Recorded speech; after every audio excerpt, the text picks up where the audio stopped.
Hi, this is Sean D'Souza, and you're listening to the 3-Month Vacation Podcast. This podcast isn't some magic trick about how to work less.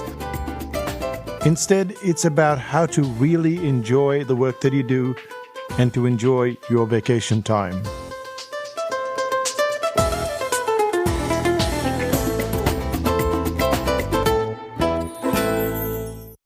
Hi, it's Sean, and you're listening to the 3-Month Vacation.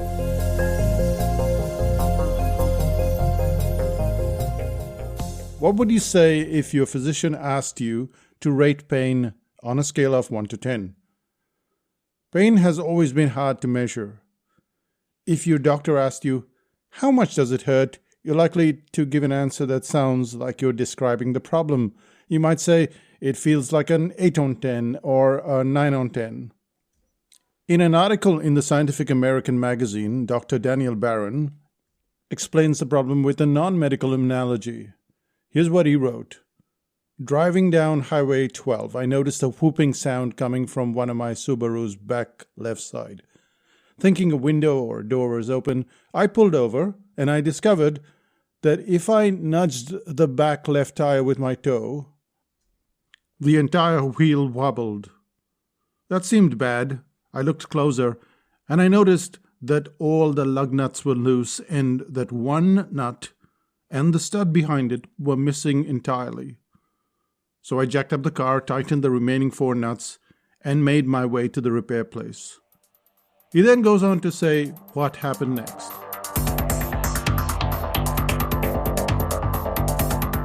The mechanic listened quite intently to what Dr. Barron had to say.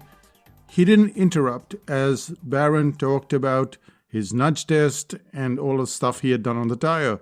However, the mechanic did ask some questions. When did the trouble start? Has it ever happened before? When was the last time the tire was inspected? And what would Dr. Barron do next? Would he fix it or just take a chance?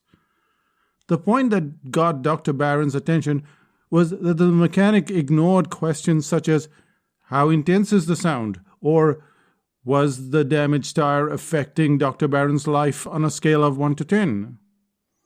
Instead, the questions were almost geared towards the fix. Let's play those questions again. When did the trouble start? Has it ever happened before? When was the last time the tire was inspected? What would Dr. Barron like to do next? Fix it or take a chance? And this brings us to the topic of overwhelm. Overwhelm is like a broken tire. It's pain. And admittedly, all pain is not quite as neat as fixing a tire. However, there is a difference between overwhelm that lasts for a week, a month, or even a year, and the overwhelm that never seems to go away. This point is more relevant because some people are constantly overwhelmed and some aren't. And for today's story, let's go to an overwhelmed mother. Someone who usually has more on her plate than you and I.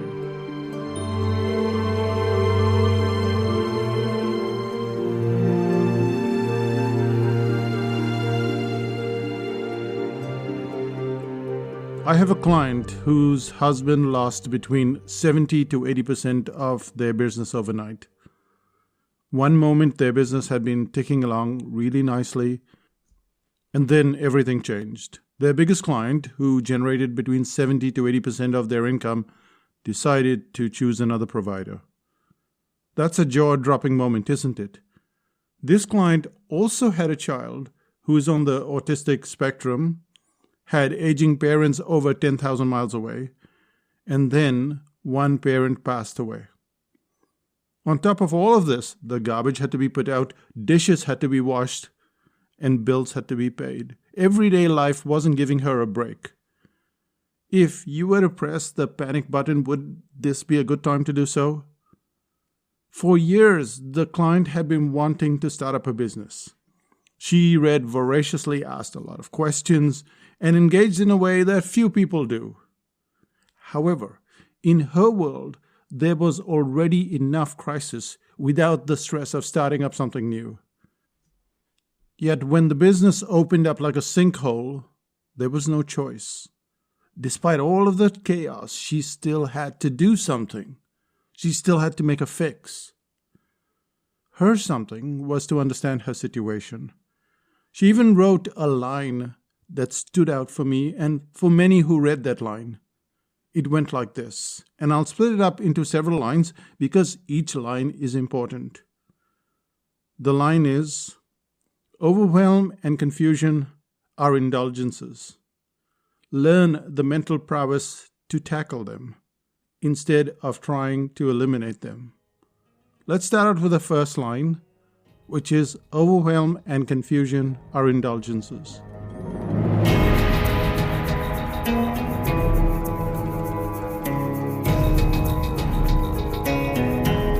Under what seems like an avalanche of trouble, she realized that many of us don't want to get out of that overwhelmed situation. That as the inbox goes from 5 emails to 50 and then to 5,000, we sit there, frozen, seemingly unable to do anything. Then, as the plates pile up in the sink, we promise that we will get to it in a few days. The reality is that in most cases, not all, but most, a state of overwhelm sets in because we want it to be that way, or at least let it be that way. We let things pile up for many reasons. Maybe we feel like procrastinating, or maybe the intensity is just too great. However, there is a great power that comes from feeling sorry for ourselves. We get the opportunity to talk about how stressful we are, how only we have the problem, and no one else does. Being overwhelmed is probably what we said when we were 17, 27, and continue to say as the decades roll along. Which means we have no intention of getting rid of the state of overwhelm. It means that we can go on for the rest of our lives using overwhelm and confusion as an indulgence. And it's at this point that many, if not all of us, get annoyed at the sanctimonious tone of this article. It sounds preachy, doesn't it? And it might even get us angry. How dare you, we may shout out in anger. Yet, as we express our indignation, we know that there is someone else who has more troubles than we do. That those burdens are vastly greater than the ones that we currently have. We also know that there are others who never seem to complain, that their goal isn't about the indulgence of being overwhelmed, but instead, like Dr. Barron, heading towards that fix.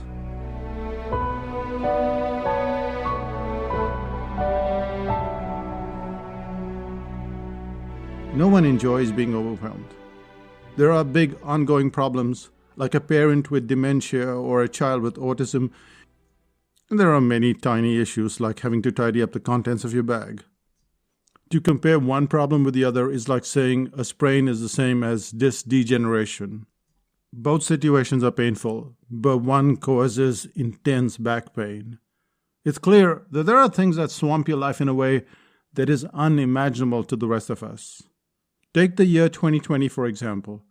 It's when all of us got hit sideways with the pandemic, but for my father, it was a year of utter chaos.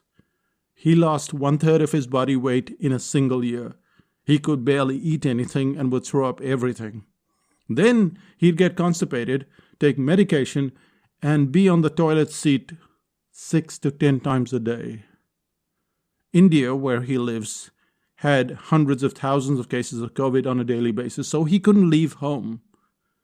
He was trapped inside a house of about 70 square meters, and he did get advice. He got it from about 5 separate doctors, and get this, all on Zoom.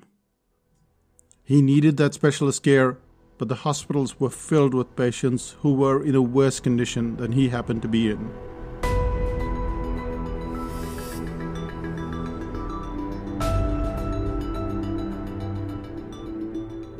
Most of our overwhelm never reaches that level of intensity, and yet we continue to complain about it as if we are somehow in love with our own voices. The sound of complaining just fills us with, I don't know, it's a weird thing, but we keep talking about it. We keep complaining about it. As much as we believe that we are special, and I guess we are still able to do a lot of things that people who are truly swamped cannot do. We still go out to dinner, we still watch endless TV, we still browse social media, and the reality may well be that we don't want to fix the problem. It doesn't sound sensible, it sounds illogical, we want to fix the problem, but somehow there is a fix for that problem. That one nut which has been rattling in the tire, that has to be fixed, but we don't want to fix it. We want to find all the reasons that we shouldn't fix it. We want to find all the reasons why we can complain. And that somehow makes our day much better. Or at least it comforts us to stay as we are and even have some perverse joy in complaining. Is this line of thought still sounding sanctimonious? It probably does to a lot of us, but we know that most of our overwhelm has a finite solution and we can get there sooner rather than later. Barring an earth-shaking crisis, most of us don't even have a state of overwhelm. It's just an indulgence that needs to be tamed and finally cut off.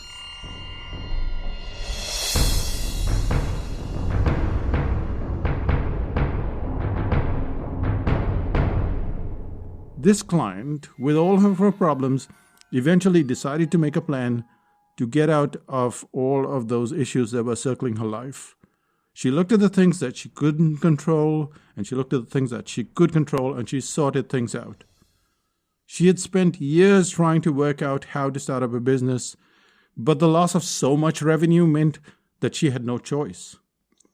Pushed off a cliff, metaphorical cliff here, she got going, and then within a year, she was thriving in her business and her independence. My father, on the other hand, can now walk for about 7 to 8 minutes, which is a great improvement considering he couldn't even stand for more than 45 seconds. He's added a few kilos back, and he's looking a lot better than he did just a year ago.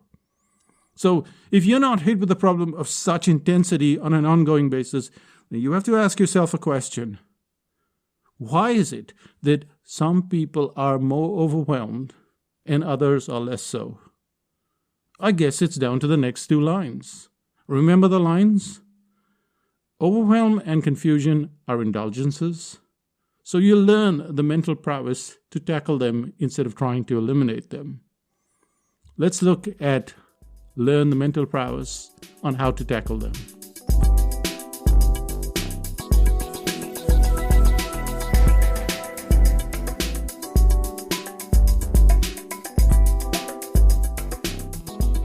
If you speak to someone who says, I'm overwhelmed all the time, there's a very good chance why they're overwhelmed and why they're feeling overwhelmed. And the phrase that they bring up quite a lot is, I've got a lot on my mind. They talk about all the things that they have on their mind. Paper, it seems, is absent.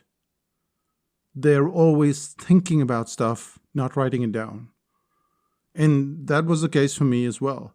When I first moved to New Zealand, I had a lot on my mind.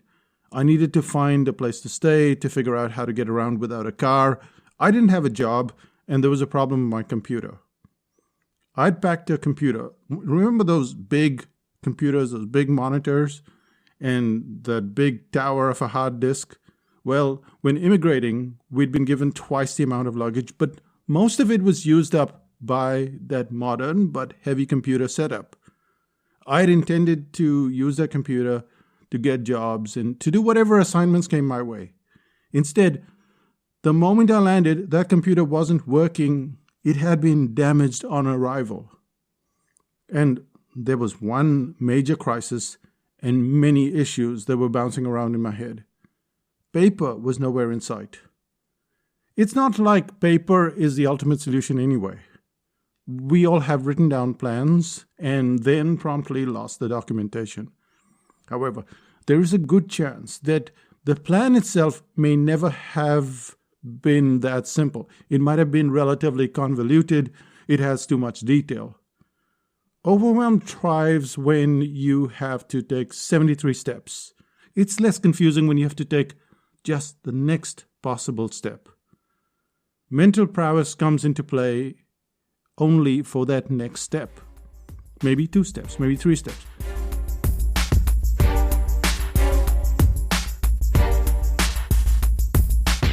When you're unsure of what you have to do, when your goals are imprecise, then they suddenly start to balloon, and suddenly you're feeling all of the strain on your mind, not on paper, on your mind, because the paper doesn't seem to change very much. Like, take for example, I felt overwhelmed last week because I was thinking, or rather straining, to figure out topics to write about for this podcast. One thought supplanted another to the point where I couldn't even pin any of them down. So the first stage was to set myself a deadline. And it's the first of the month. And then I developed a deadline well ahead of the ending, which is 30 days from now. In 30 days, I'd have to write and edit 8 articles. Now, it doesn't take a lot of maths to figure out that I'd need a lot of articles per week. You toss in a bit of chaos, and it'd be safe to say I'd have to finish those 8 articles in the next 15 days. Suddenly, the overwhelm swells up again, doesn't it? While 2 articles a week sounds doable, at least for me, 4 a week is sheer madness. However, I have to think creatively if there's no way out of this mess. Maybe all the articles don't have to be 3,000 words or even 1,000 words long. Perhaps a few can be long and they can be detailed, and the others can be shorter, possibly 500 words instead. Instead of coming up with all the content myself, maybe I could do a few book reviews based on what I've already read. Knowing that I have to finish those articles in the next 2 weeks, how would I go about it so that I'm not swamped? Paper gives me a better chance of solving that one problem. And that one problem is completing the articles.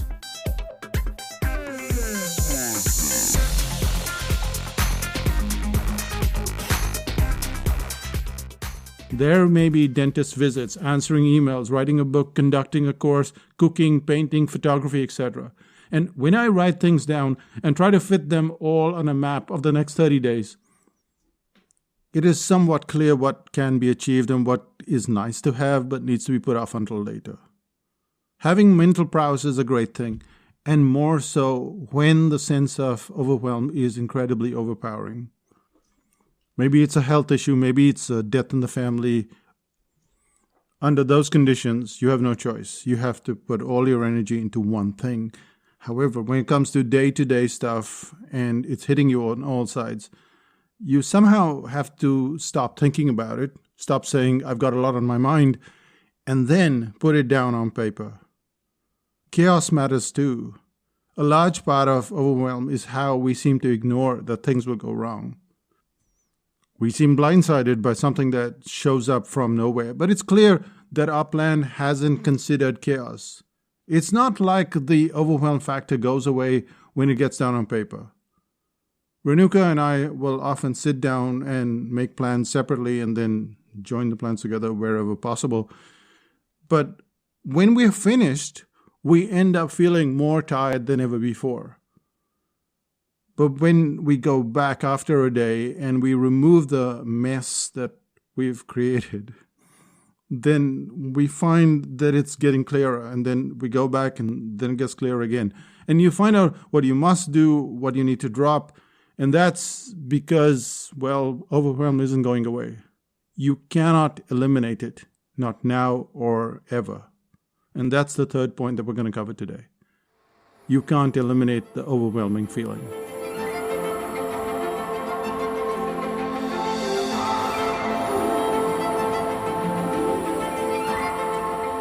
When my grandmother was around 20, she got a job as a school teacher. The distance between the school and her home was about 3 to 4 hours based on the existing forms of transport back in 1925. You could say it was overwhelming enough that she stayed in one location, choosing to go home only during the school holidays and long breaks. Today, it's likely that a 4-hour journey would take about 45 minutes or an hour. For many, that would be less than their average day-to-day commute. Yet, despite the conveniences of today's technology, we are still just as overwhelmed as my grandma would have been about 100 years ago. It may seem to us that it was a quieter, less stressful time, but that's just us looking at history through rose-colored glasses. We aren't necessarily more or less stressed than before. However, in every century, there have been people who have managed their stress to their advantage. Those people are the ones who realize that overwhelm cannot be eliminated. We all believe that we'll be okay if we finish completing one task or reach one goal. That's a bit like climbing up a mountain, isn't it? You realize that there's a whole mountain range, and the ones that get battered by an overwhelming feeling aren't very different from you and me. They have similar tasks as we do, and seemingly identical goals too. However, one group knows that you cannot overwhelm by trying to get rid of it. From time to time, life will throw you under the bus, and then under another bus and another bus. But even in those cases, the people who accept things as they are and then go towards that fix are much better off. Instead of being swept away by the feeling, they accept it, make a small plan, account for the chaos, and they keep going.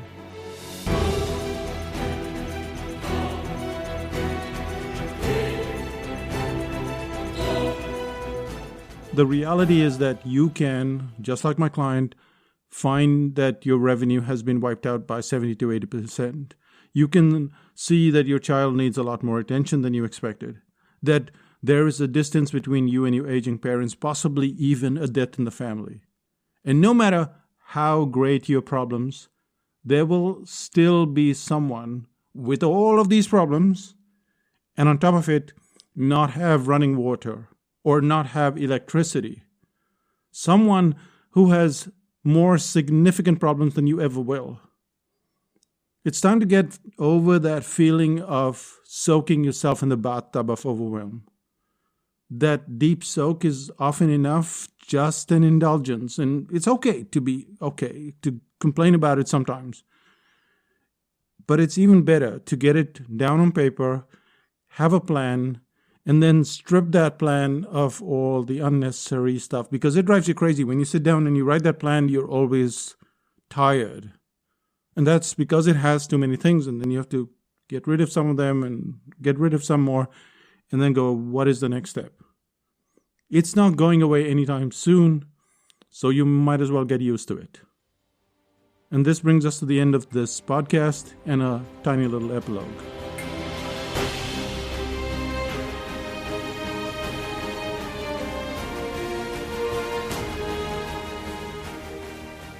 Everyone's overwhelmed, but everyone doesn't feel the same about overwhelm. You've heard the phrase, if you want a job done, give it to a busy person. Well, that's what it is. In general, when you look around, there will be people with 45 projects going. And for them, they also have overwhelm. The 46th, the 47th, and the 48th, that will be quite a stretch. Which is similar to someone who has maybe 10 projects. Because the 11th, the 12th, and the 13th, they're all struggles. All of us face new challenges. All of us have similar factors of overwhelm. It's just that you can't get to a larger number of things without having excellent systems and management in place. So you got to have that. That's how those people with 45 projects are still going. The good news is that you don't have to go very far to find both of these people. Both of these people are located in you. You are that same person. If you look back just 10 or 15 years in time, then you'll find that you were reasonably incompetent in many things that are pretty ordinary for you today. And if you were to advise your younger self, you'd be likely to say, yes, that's difficult, but everything is difficult before it's easy. It's too tiring to give into a feeling of always being overwhelmed. It's too tiring to constantly say, I've got so much on my mind, I've got so much on my mind. It just wears you down, it frustrates you, and it makes you less of a person, and really annoying at times. So you might as well fix that nut in that tire. you might as well do something about it. What will you do? What should you do next? Well, get a piece of paper, write down your personal plans, write down your business plans, write them all down, and then just choose 3. And from those 3, pick one small, one medium, one large, and start working on that. And that's how you go about the factor of overwhelm. Just remember, there is recurring overwhelm, and that needs to be fixed because that's not going away ever. You're going to have recurring overwhelm, and you're going to have overwhelm that just shows up from new projects. Either way, you have to fix it. And that brings us to the end of this podcast. I'll say bye for now. Bye-bye.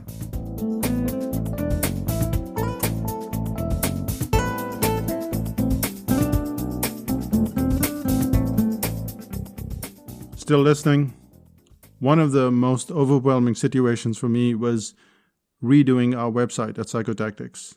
You probably don't know, but in August of 2018, we put up a new version of our website. And you can see this on archive.org if you go back and look at the website, how it looked back then.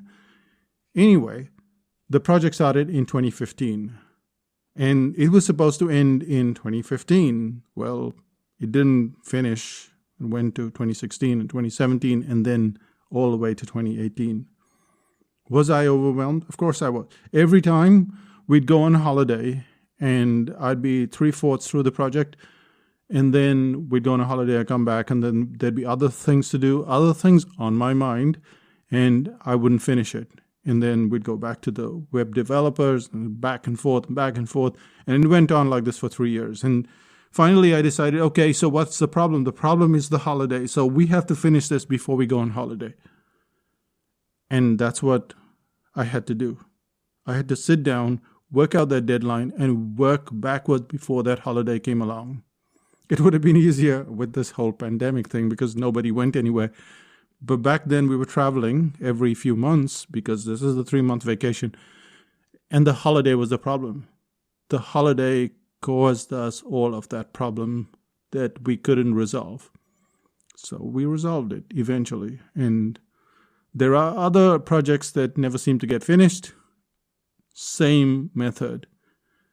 We have to fix it. We have to fix it. We have to fix it. I'll say bye for now, and we'll see you in 5000 BC. We'll see you, won't we? Bye-bye.